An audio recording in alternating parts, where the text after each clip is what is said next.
बालकांसाठी कृष्णकथा. कथा पहिली. महाबळ भटाची फजिती. महाबळ दैत्य ज्योतिषी बुवांचे सोंग घेऊन गोकुळात आला.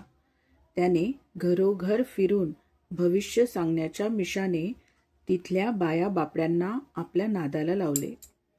त्या बायकांनी श्रीकृष्ण जन्माची हकीकत सांगून त्याला नंदाच्या वाड्यात नेले. नंदाने महाबळ भटाचे चांगले स्वागत केले. तो ज्योतिषी आहे हे समजल्यावर कृष्णाचे जन्म टिपण त्याच्या हाती दिले आणि भविष्य सांगण्यास त्याला सांगितले. जन्मटिपणाकडे नजर टाकून काही काळ विचारात पडल्यासारखे करीत महाबळ भट म्हणाला, या मुलाच्या जन्मनक्षत्रावरून हा बुद्धिमान, पराक्रमी आणि चतुर होईल यात शंकाच नाही. पण शेवटी हा मुलगा कुळघातक होऊन आपल्या कुळाचा सर्वनाश करील, सर्वांचा संहार करील. म्हणून आताच या मुलाविषयी दया न बाळगता याला ठार मारा. महाबळ भटाचे बोलणे पूर्ण होते न होते तोच एक चमत्कार झाला. घरातील सगळ्या निर्जीव वस्तू सजीव झाल्या. प्रथम लाटणे येऊन त्याने भटाच्या कपाळावर चांगले 50 तडाखे दिले. पाठोपाठ घरातून पाटे, वरवंटे, पाट यांचा चांगला मार त्याला बसला. मग घरातील भांडी, दयादुधाची मडकी त्याच्या डोक्यावर आदळू लागली. त्या भटाची आतडी तुटू लागली. सर्वांग माराने बेजार झाले. हातातील पंचांग उडून गेले. नेसूची वस्त्रे सुटू लागली. जानवे तुटून एका बाजूला पडले. अखेर हे सगळे सहन न झाल्यामुळे तो आपल्या राक्षसाच्या मूळ रूपात कृष्णापुढे उभा राहिला. त्याने कृष्णाला वंदन केले आणि त्याची क्षमा मागितली. कृष्णाने मोठ्या मनाने त्याला माफ केले. आपला शत्रू गोकुळात वाढत आहे हे कंसास कळावे म्हणून महाबळ भटास जीवे न मारता कंसाकडे परत पाठविले. भटाच्या रूपातील दैत्याने मथुरेस परत जाऊन सगळा वृत्तांत कंसाला कथन केला. कंसाची भीती आणखीनच वाढली. या कृष्णाला मारण्यासाठी आता कोणाला बरे पाठवावे असा तो विचार करू लागला. कथा दुसरी. पुतनेचा वध. महाबळ दैत्याकडून कृष्णाची माहिती ऐकून कंस काळजीत पडला. ते पाहून पुतना राक्षसीन म्हणाली, महाराज आपण चिंता करू नये. महाबळाला अपयश आले म्हणून काय झाले? मी आहे ना, मी गोकुळात जाऊन कृष्णाला ठार मारते. पाळण्यातले पोरते, त्याला काय घाबरायचे? ही मी चालले गोकुळात. पुतनेने एका सुंदर स्त्रीचे रूप घेतले. ती गोकुळात नंदाच्या घरी आली. तिचे लावण्य पाहून यशोदेला वाटले, ही कोणी स्वर्गीची देवताच आपल्या घरी आली आहे. तिने तिचा आदर सत्कार केला. ही आपल्या मुलाला पाहायला आली असेल या कल्पनेने यशोदेला आनंद झाला. पुतना कृष्णाच्या पाळण्याजवळ गेली आणि नाटकीपणाने म्हणाली, यशोदे, रोहिणी, तुम्ही तुमची कामे करा. मी आहेच या नंदलालाजवळ. तो झोपेत आहे. उठला म्हणजे त्याला जरा खेळवीन आणि मग मी जाईन. त्या दोघी निश्चिंतपणाने आपल्या कामाला लागलेल्या पाहून पुतना पाळण्याजवळ झेपावली आणि जाग्या होऊ लागलेल्या कृष्णाला म्हणाली, आले राजा, मी तुझी मावशी आहे. मावशीची ओळख विसरलास काय? ये माझ्याकडे. असे म्हणून तिने कृष्णास पाळण्यातून बाहेर काढले. थोडा वेळ खेळवले आणि मग कोणाचे लक्ष नाहीसे पाहून आपल्या पदराखाली घातले. ती त्याला दूध पाजू लागली. कृष्णाला जीवे मारण्यासाठी तिने आपल्या स्तनाला विष लावले होते.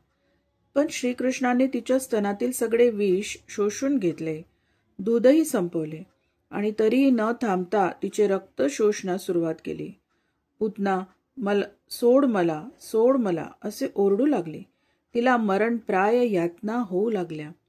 अखेर कृष्णाने तिचे प्राणही शोषून घेतले आणि ती राक्षसीन आपले सुंदर मायावी रूप सोडून आपल्या मूळ रूपात खाली कोसळली.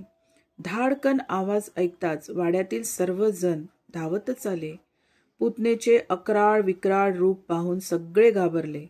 त्यांनी कृष्णाला उचलून घेतले आणि यशोदेकडे दिले. तिच्या नेत्रातून अश्रुधारा वाहू लागल्या. तिने कृष्णाला हृदयाशी घट्ट धरले. इतक्यात नंद मथुरेहून परत आला. त्याला हे भयंकर वृत्त समजले.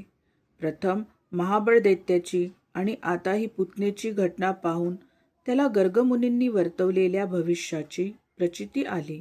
गवळी लोकांनी पुतणेचा देह जाळून टाकण्यासाठी सरणावर ठेवला. चिता पेटली. राक्षसिनीचा देह जळू लागला आणि काय आश्चर्य, वातावरणात चंदनाचा सुगंध पसरला. लोक म्हणाले, हिला सद्गती मिळाली. खरेच होते ते. मारण्यासाठी का होईना तिने श्रीहरीला जवळ घेतले होते. क्षणभर तिच्या मनात वात्सल्य दाटून आले होते. तिला ईश्वराच्या हाताचा स्पर्श झाला होता. त्यामुळे तिला अखेर मुक्ती मिळाली आणि तिच्या देहाचा जळाल्यानंतर सुगंध सुटला. परमेश्वराचे नाव कोणत्याही मिशाने मुखातून निघाले तरी पापांचा नाश होतो, हे खरेच आहे. श्रीकृष्ण मोठ्या संकटातून वाचल्यामुळे नंद यशोदेला आनंद झाला. कथा तिसरी. शकटासुराचा वध. कृष्णाने पुतनेचा वध केल्याचे वर्तमान कंसाला समजले. तो गडबडून गेला.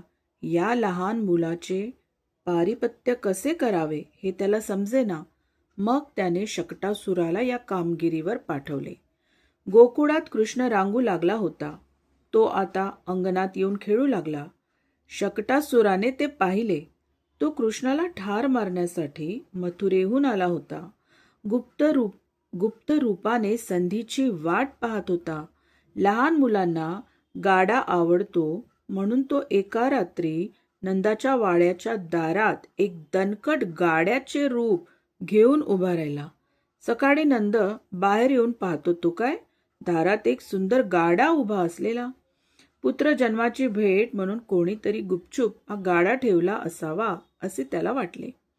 आता मथुरेच्या बाजारात याच गाड्यातून दही, दूध, लोणी घेऊन जावे असा विचार करून त्याने ते सर्व सामान गाड्यावर चढविले. थोड्या वेळाने मथुरेला जायचे असं म्हणत तो जेवण करण्यासाठी गेला. एवढ्यात यशोदा आपली वस्त्रे आणि घागर घेऊन यमुनेवर निघाली. जाताना तिने त्या गाड्याच्या आसाला झोडी बांधली आणि झोपलेल्या कृष्णाला सुरक्षित राहावा म्हणून त्यात ठेवले. जवळच काम करीत असलेल्या बायकांना त्याच्याकडे लक्ष ठेवायला सांगून ती निश्चिंत मनाने यमुनेवर गेली. कृष्ण आयताच आपल्या तावडीत सापडलेला पाहून गाड्याच्या रूपातल्या शकटासुराला आनंद झाला. त्याला आपल्या चाकाखाली रगडून ठार करावे असा त्याचा बेत होता. पण जाग येताच कृष्णाने अशी एक लाट ठेवून दिली की गाड्याचा चक्काचूर झाला आणि त्या जागी शकटासुराचा विशाल देह निष्प्राण होऊन पडला.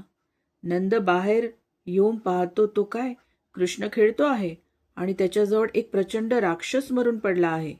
कृष्ण वाचला म्हणून त्याने देवाची करुणा भागली. कोणीतरी हे वर्तमान यमुनेवर जाऊन यशोदेला सांगितले. तीही धावत आली. तिच्याकडे कान्हाला देत नंद म्हणाला, यशोदे, श्रीकृष्णावर अशी जीवघेणी संकटे नेहमी येऊ लागली आहेत. कोणत्या वेळी काय होईल याचा काही नेम नाही. तू याला थोडा वेळ सुद्धा एकटा सोडत जाऊ नकोस. यशोदेने प्रेमाने कान्हाला जवळ घेतले. कथा चौथी. तृणासुराचा वध. कान्हा आता मोठा होऊ लागला. बलरामही त्याच्या जोडीला खेळायला येऊ लागला. कधी चिखलात लोळावे, कधी धुळीत रांगून अंग मळून घ्यावे. जोडीने अंगणात रांगत जावे. एक गोरा आणि एक सावळा, दोघांची जोडी मोठी सुंदर दिसे. त्यांचे नाना प्रकारचे खेळ पाहून नंद, यशोदा, रोहिणी, गवळी आणि गवळणी यांना आनंदाचे भरते येऊ लागले. सगळे नंदा घरी रोज येत आणि या दोघा मुलांचे कौतुक करीत, त्यांना कडे खांद्यावर खेळवत. अशीच यशोदा एकदा कृष्णाला मांडीवर घेऊन बसली होती. कृष्णही तिच्याकडे पाहत हसत होता. एकाएकी तिला तो जड वाटू लागला. आपले पाय दुखत आहेत असे तिला वाटले. अगं बाई, काय झालं आहे तुला आज? पोर आहेस की लोखंडाचा पुतळा? कान्हा, तुझा भार मला सहन होईनासा झाला आहे बाबा, असे म्हणून तिने कृष्णाला खाली ठेवले आणि ती आपल्या कामाला लागली. एकाएकी मथुरेच्या दिशेने यमुनेवर वावटळ उठली. धुळीचे लोट वाहू लागले. झाडे झुडपे पाडीत, पालापाचोळा उडवीत वेगाने एक राक्षसी झंझावात गोकुळात येऊन पोहोचला. धुळीच्या लोटामुळे काही दिसेना. वावटळ कसली ती. कृष्णाला मारायला कंसाने पाठविलेला तृणावर्त दैत्य होता तो. त्याने सोसाट्याच्या वाऱ्याबरोबर कृष्णाला वर उडवले. वावटळ आली तशी निघून गेली. यशोदेने कृष्णाला जिथे ठेवले होते तिथे पाहिले तर तो दिसेना. ती सगळीकडे शोधू लागली, पण पोराचा कुठे पत्ताच नाही. तिने सर्वांना हाक मारली. सगळे कृष्णाला शोधत सैरावैरा धावू लागले, पण तो कुठेच सापडेना. भीतीने यशोदा तर बेशुद्ध पडली. इकडे तृणावर्ताने कृष्णाला खांद्यावर टाकले आणि एका हाताची पोलादी पकड त्याच्या भोवती टाकून तो मथुरेकडे झेपावू लागला. पण कृष्णाचे वजन एकसारखे वाढू लागले. त्याचे शरीर एखाद्या पर्वतासारखे जड झाले. तृणावर्ताला तो पेलवेना. तो भार त्याला असह्य झाला. त्याला एक पाऊलही पुढे टाकवेना. मग कृष्णाने राक्षसाच्या गळ्याला मिठी मारली. त्यामुळे त्याचा गळा आवळला गेला आणि चेहरा काळा ठिक्कर पडला. तोंड वाचले गेले. जीभ बाहेर लोंबू लागली. डोळ्यात रक्त उतरले आणि यमुनेजवळच्या एका टेकडीला अडखडून तो खाली कोसळला आणि अखेर गतप्राण झाला. हे दृश्य पाहणाऱ्या गोपाळांनी नंद यशोदेला त्या टेकडीजवळ ओढून नेले.